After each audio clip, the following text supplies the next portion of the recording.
Al Floss presents the complete and alarming history of America's greatest garage band, the Stools.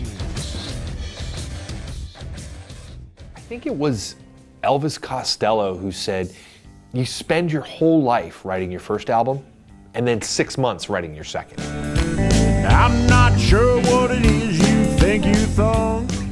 The second album is really the test, isn't it? Sophomore Slump is a truly great double album. It's like listening to a really cool college radio station. When I'm drunk,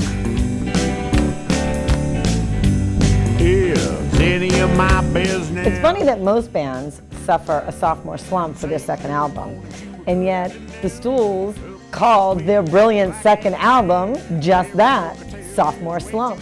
In January of 1957, Antonio Moretti's old drinking buddy, Bill Haley, invited the Stools to join Bill Haley and his Comets on a tour of Australia. But the Stools' management turned him down. Well, they got pictures of koala bears and little dingoes on their money, don't they? How can you take a country like that seriously? Well, the 1957 Australia tour opened up because Frank Sinatra was supposed to do a tour, and he got in a snit with one of the airlines because he booked 2 berths for the flight down under. Back then you could book berths on a plane like you could on a train. When he got to the airport, he wanted a 3rd berth, but they were all sold out and they couldn't give it to him, so he canceled the whole tour. It cost the promoter Lee Gordon something like $200,000 just at the Sydney Stadium alone. So both he and Australian music fans were pretty hungry for American music by the time the Comets came to town. Bill Haley, breaking all kinds of records down under, playing in New South Wales to 7,000 people 2 nights in a row. During that 3-week tour, they played to crowds of over 300,000 people. So when Haley makes the same offer to Antonio again to join the Comets on their tour of the UK, they meet up in New York, board the Queen Elizabeth, and set sail for jolly old England. The ship is met in Southampton by 4,000 screaming fans, and there are even more when they get off the train in London. The Comets have just arrived, and they're the first real rock and roll band to ever tour England. The Stools are kind of pushed aside at this point, which couldn't have sat very well with them. At the time, a young Scotsman named Lonnie Donegan was tearing up the town with his skiffle music. Skiffle was sort of a bastardized version of New Orleans jazz, with jugs, washboards, and cheap plastic Spanish guitars. Al Floss, the Stools' manager, saw that Lonnie Donegan was sitting at the top of the UK charts by covering Leadbelly's Rock Island Line, and figured it would be the next big craze to hit the United States. So he told the Stools to drop everything and become a skiffle group. And they did. One squirt don't hurt. You gotta do it every day. Girl, you can't get pregnant that way. That's an old wives' tale. Would I lead you astray? One squirt won't hurt. What do you say? I know you're new to town. Let me help you off the turn-up truck. Aren't you the daughter of Farmer Brown? Sitting duck. One squirt don't hurt. You gotta do it every day. Girl, you can't get pregnant that way. That's an old wives' tale. Would I lead you astray? One squirt don't hurt. What do you say?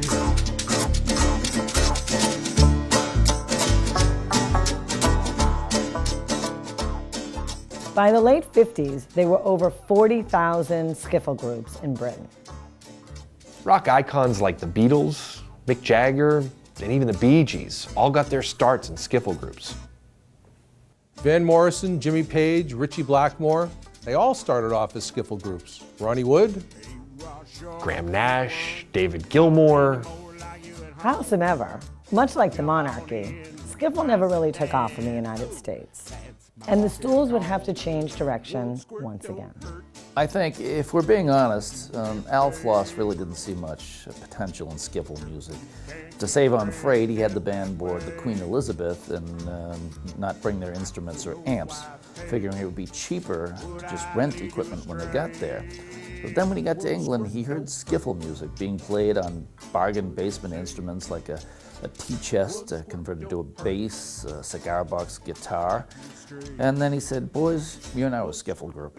Well, in all fairness to Al Floss, I don't even think American electric guitars would work over there with the difference in currency and all. So why would you even bother bringing them over there?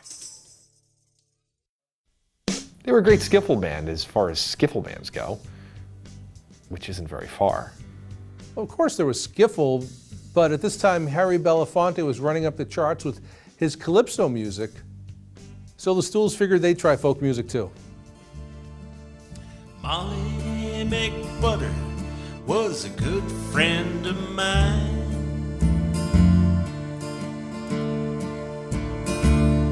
The people around her were cruel and unkind.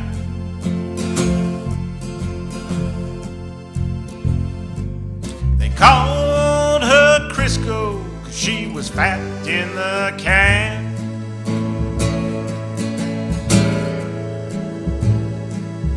Molly McButter, she had a plan.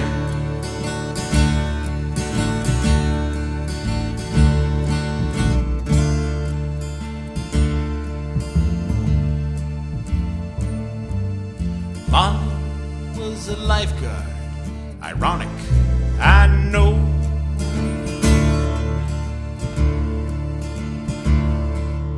How many times did they cry there she blow?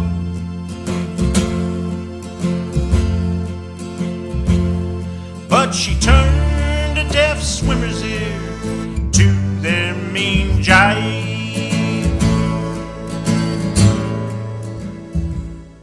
In '57, folk music hadn't fully taken off yet, but the Stools gave it a go, and there are other groups too, like the Terriers and the Easy Riders. The Easy Riders were part of Mitch Miller's plot to derail rock and roll. They didn't do much. I think one of their songs became the anthem for Hungarian refugee revolt, but hey, that's what good folk singers are supposed to do, right?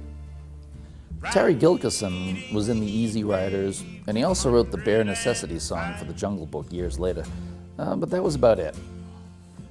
His son Tony was in Lone Justice and X, the LA punk band. I remember the Easy Riders almost had a hit with the song Tell the Captain, which the Beach Boys later had a much bigger hit with as Sloop John B. Ah, the Terriers. Now that was a band. Cindy O' Cindy, Deo.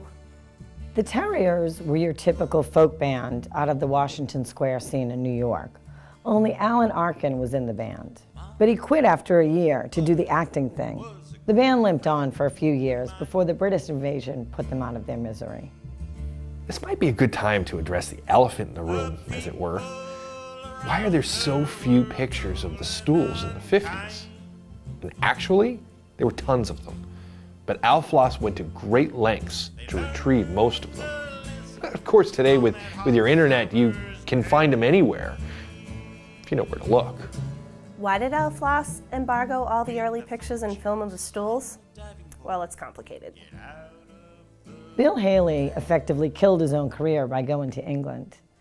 The kids snapped up every ticket to all of his concerts. But then they actually got to see Bill Haley. Well, end of story. Haley was not a pretty man. He was a little rotund, in his 30s, balding. He was not the rebellious rock and roller that kids were looking for. Yeah, he looked like their father. And soon, boom, career over. When Elvin Anderson got out of the hospital after the RC Cola truck incident, he looked like he had aged 30 years, walked with a pronounced limp, and put on a ton of weight. Now, Gene Vincent, he walked with a limp.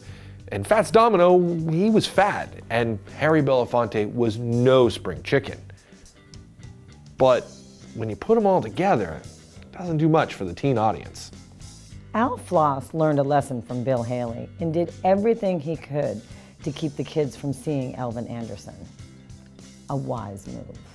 Well, it built a little mystery around him. He wasn't that repulsive, on the whole, once you got to know him.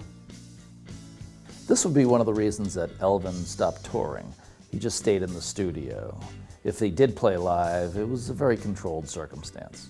You always hear about contract riders where bands say, no green M&Ms, or only this kind of spring water, or no turkey loaf. Well, the Stools started that. Antonio Moretti wanted a box of Wheaties backstage at every show, but being a Celtics fan, he only wanted ones with Bob Cousy on the box. They walked out of a show in Brooklyn once because all they had backstage there was a Duke Snider box. Stupid Dodgers fans. In November of 1956, the Stools and their Wheaties had been on the bill at the Forum, along with a bunch of other acts like Bill Haley and the Comets, Frankie Lyman, the Platters, Chuck Berry. Berry tells the Stools about the Irving Fled The Greatest Show of 1957 he's going to tour with in February, and thinks the band should join too. Elvin's old friend Laverne Baker is on the bill along with Chuck, Fats Domino, Clyde McPhatter, and several other acts. And if Irving Fled knew one thing, it was how to make money with these tours.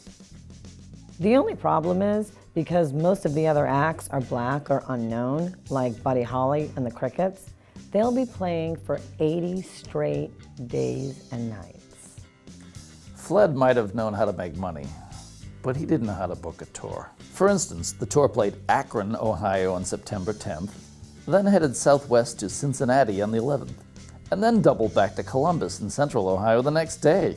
All of the acts were crammed into 2 buses, and sometimes things would happen, like one time traveling between Atlanta and New Orleans, and the cops pulled them over, and the cops told them they had to segregate into 2 buses. They had to have all the blacks in one bus and all the whites in the other bus, and also the black acts and the white acts weren't allowed to share the same stage in places like Chattanooga and Birmingham and Atlanta.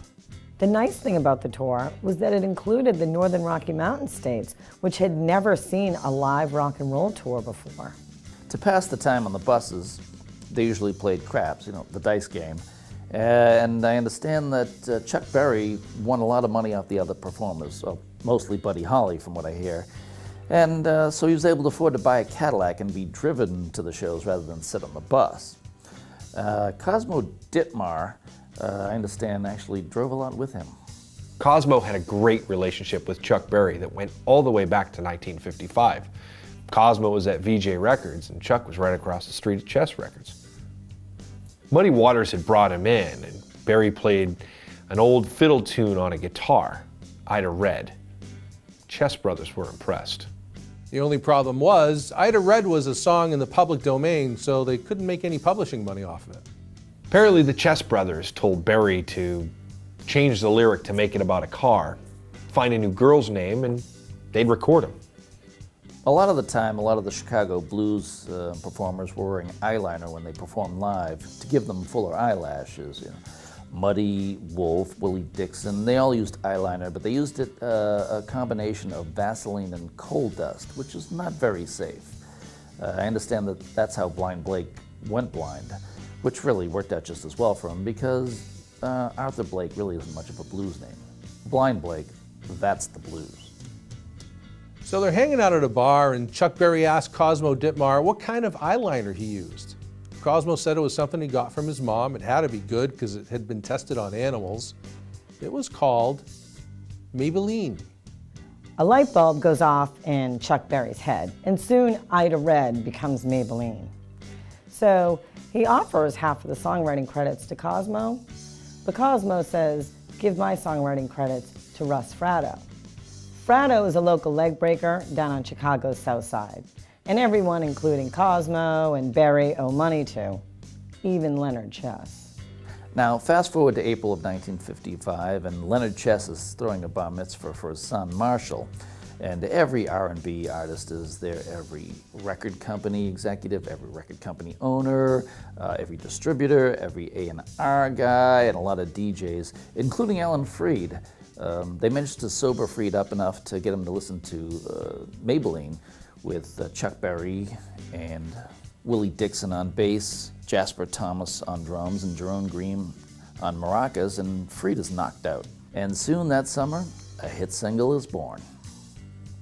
In March, the Stools briefly jumped off the Greatest Show of 1957 tour to go back to New York and appear on Alan Freed's brand new TV show. But before they could get there, on Freed's second only show, Frankie Lyman was shown dancing with a white girl, and ABC pulled the plug on the whole thing, leaving the Stools stuck in New York with no gig. Race mingling might have been the reason that ABC gave for kicking Freed off the air. But truth is, they were just looking for a reason. Freed's show debut was just a few weeks before they took Dick Clark's American Bandstand National, also on ABC. A House subcommittee on legislative oversight was being convened to help clean up the airwaves. And a race-baiting Jewish fella like Alan Freed was just what they were looking for. Actually, according to halachic law, Alan Freed was not really an authentic Jew, but he had a swarthy appearance and a large nose, so it was good enough for their purposes.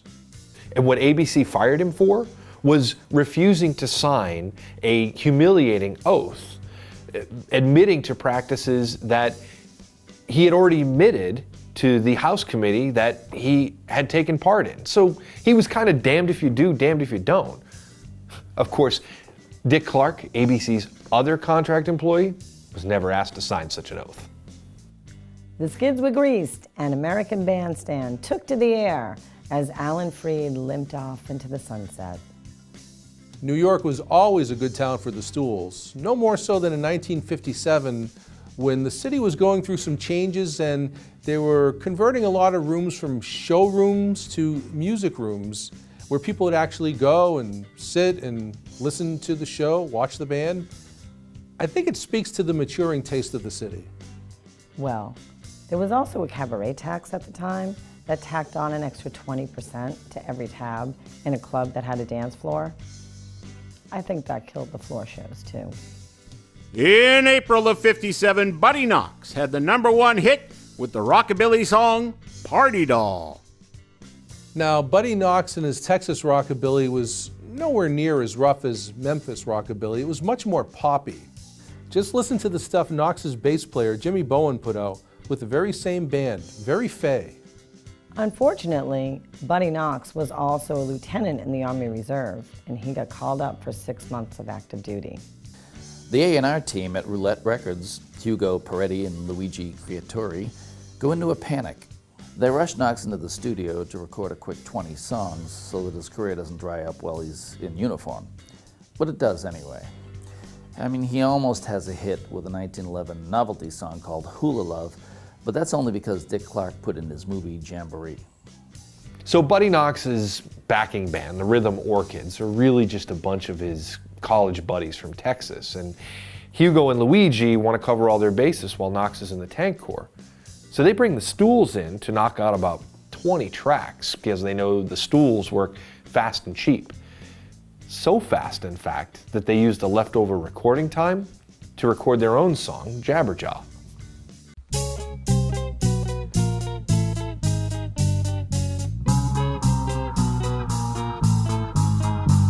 Jabberjaws, Jabberjaws, Jabberjaws, Jabberjaws.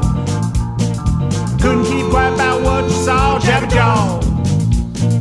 Pulled up to a traffic light, you were looking like trouble. My old cow died last night, so I don't need your ball.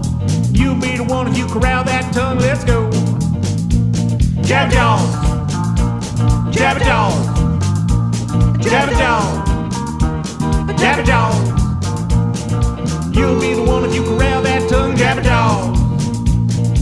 Heading out to the lake where the cats are parking. Your favorite food is wedding cake. You couldn't help remarking. You didn't say a thing about a wedding ring. Now you're talking. Jabberjaws, Jabberjaws, Jabberjaws, Jabberjaws. You didn't say a thing about a wedding ring. Jabberjaws. Oh!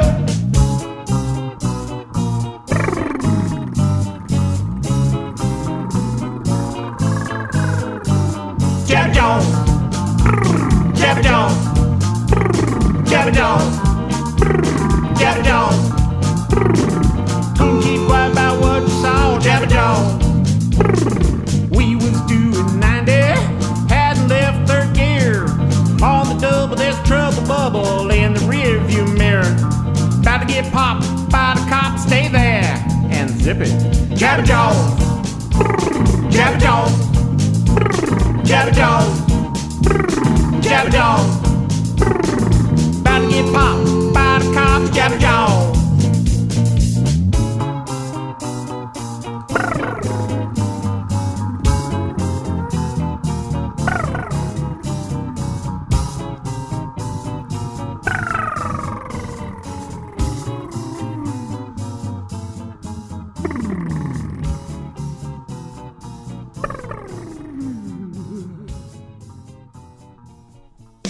Legend has it that Paul Anka was coming into the studio that day to record the song Diana.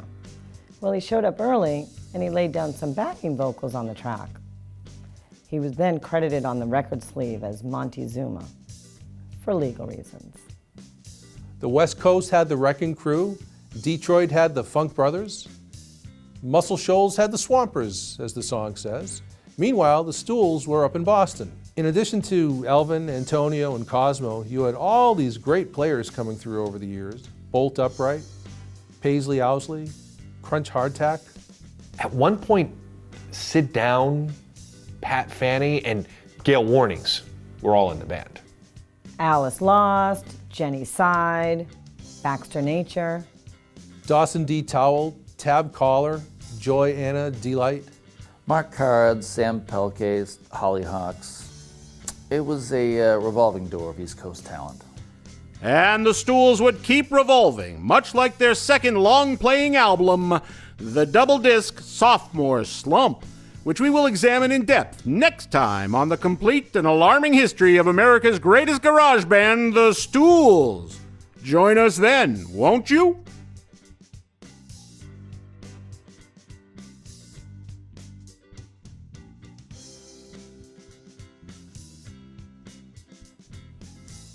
The Stools cut. Oh my. The Stools.